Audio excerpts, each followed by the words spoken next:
Explain myself. Poppin' YouTube, it's your girl Angel Janice, and I'm back with another video. So today I am actually doing a story time for you guys, but this story time is on somewhat of a serious topic. I almost got sex trafficked. I don't even know how to start this video, but I'm gonna try to tell you guys what happened to me, and I want to tell you guys the story just to help some girls out, to help people out in general, so you guys know what to avoid. And I didn't know this was actually real until I experienced it myself. Or some of you guys might not know, I used to actually work in childcare. I worked in childcare for probably about 2 years. Like, I was actually looking for a summer job, something having to do with kids, because I love kids so much. I love working with the youth. I love that. Like, I love that shit.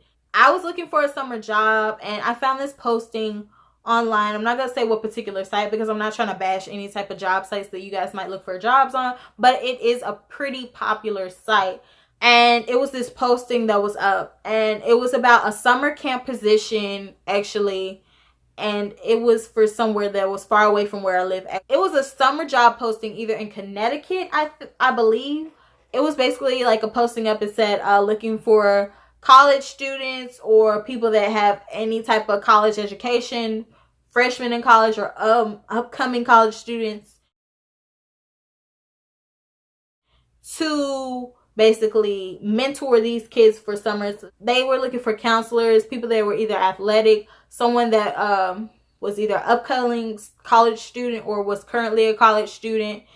Yeah, that's what they were looking for. So I went ahead and applied or whatever. So I sent in my resume thinking, oh my goodness, this job is going to be so fun. It's going to be so nice. I get to go away for the summer and I get to make money at the same time. It was like 2 in the morning when they sent me an email back the next day. And it was like 2 o'clock in the morning. I'm thinking, okay, it's probably like a time difference. You know, I live in the South, but it was like a responding email to your resume. There was this camp called Camp Waternut. It was like, hey, this is a representative from Camp Waternut. I'm the hiring representative, the interviewer. They just basically said they were the CEO, the hiring manager, everything. Like, they were just like the executive over Camp Waternut. At your earliest convenience, call this phone number and talk to me so we can have a full interview. It didn't say schedule an interview, just says call this number when you want to interview. You know, whatever, I'll just call it myself when I'm free. If she said I could just call whenever I want to. Now, the person on the posting said that they were a woman, but when I called, it was like this automated thing that it connected me to. So it's like, thank you for calling camp, and it's like Waternut. Like, you know how a freaking voicemail sounds? And I'm like, okay, so this is legitimate business. It's a good place. It's a decent job. And so I'm sitting there on the phone. It's like, we are currently busy at the time or whatever, and your wait time may be like up to 5 to 10 minutes. Now, I should have caught the red flags, honestly, you guys, before I even seen this or even put in my application or sent my resume for this job. Plus, the salary for this job was extremely high for someone at entry level in childcare. Progressing on, I'm on the phone waiting to be connected to the person I'm supposed to interview with. I get on the phone with the person that I'm supposed to be interviewing with, and it's a man. And I'm like, okay. I was calling because we're gonna say her name was Rebecca. Rebecca Stance sent me an email saying to call to interview, you know. And he's like, oh yes, you can go ahead and interview with me. You know, I told my first and last name. I told him what city I was from and what state, you know, because he asked that. He started asking things like, he asked, did I follow their social media online? Have I looked into their, you know, Instagram page or something like that? And I was like, no. And he said, okay, after we get off the phone, I want you to do that. And he was just basically explaining the position to me at that point. He was just like, he didn't interview me much at all, period. He asked me my name, my age, what college I was going to or that I went to. And then that was basically it. It was like he went to explain the position to me, and he didn't say anything like, describe a time when you did this. You know what I mean? Like how jobs do when they interview you.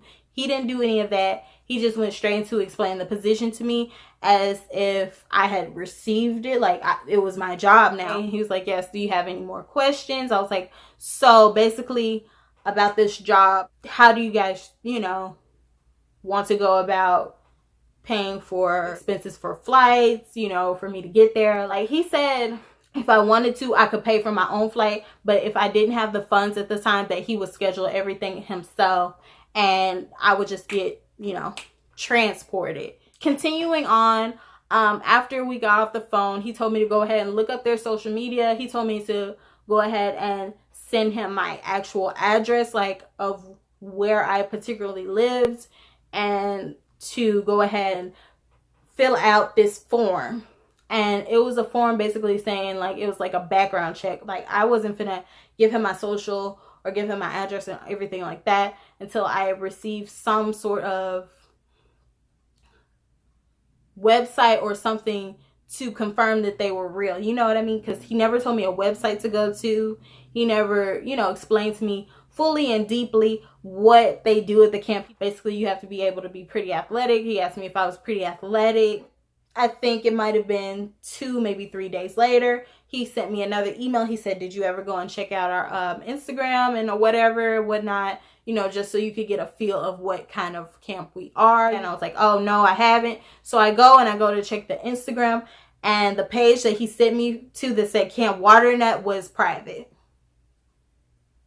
Like, how's the page private if you're a business? I wanted to be able to uncover it was a scam, prove it was a scam, you know what I'm saying, like all of that. So I continued communicating with the man through email or whatever, and he even got to the point where he had my personal cell, and he was texting me from a long distance number, which was a huge red flag there too. And I was still communicating with the man just for the fact that I wanted to full on drop that this was a scam. And so I sent him an email back. I'm like, hey, you're a business, but you have your page private. And he just goes and explains and says, oh, yes, it's because we have kids at our camp and we don't want to publicly release their pictures because there's all sorts of people out here that steal the kids' pictures, and the parents get upset about it. So instead of just you not putting their pictures online or having them sign like a photocopy release, you made the page private. We get past the point of talking about the Instagram page, and he's continuing to send texts to my personal phone, and then he starts to email my personal email, you know, saying, hey, are you still interested in the position? Just calling me, asking me, am I still interested in the position? Because he has to go ahead and book the flight if I'm going to go ahead and come out at the end of May. Now I'm just like, oh, I'm trying to see now. I don't know if I'm going to be able to because I have a family member that's sick. And he's like, oh, okay, well, we can fly you out after that if you want. You know, you can come anytime, you know, like in the middle of June if you want, and then just stay till August. And it was just weird. It was sketchy, and it didn't make sense, and it didn't add up. I go ahead and call the number that has been texting me back and forth. When I called it, it's like, the number you have reached is not accepting calls at this time. You know, like when I tried to call the number he was texting me from, it just said he wasn't accepting calls. And when I tried to follow up and, you know, see where the emails came from, I couldn't find out where they came from. I don't know, like it was weird. But I feel like it was a sex trafficking scheme. Probably some guy was trying to like fly you out and get you over there, or get you there and give you food or something, or give you something and drug you. I don't know. It just opens my eyes so much because you never know, you know, like the world out here is really changing and it's so sick, and you can't just be trusting, like even when you're applying for a job, you can't literally trust people when you're applying for a job, like honestly. Like God really protects me in this situation. I'm so blessed that he did that. That's my story. This is pretty much of a I don't know kind of ending. But I just want to tell you guys this story just so I would help some girls out. If you see a posting online about a job opportunity, a modeling opportunity, or anything like that, and they're trying to get you to relocate, make sure it's a legitimate place that you've heard of before, that you know somebody that's there or something. I hope you enjoyed it, and I hope you guys continue to be safe. I love you so much, and make sure you guys hit that subscribe button down below if you haven't already. Thumbs up this video for more story times, and I will see you guys in my next video. Peace.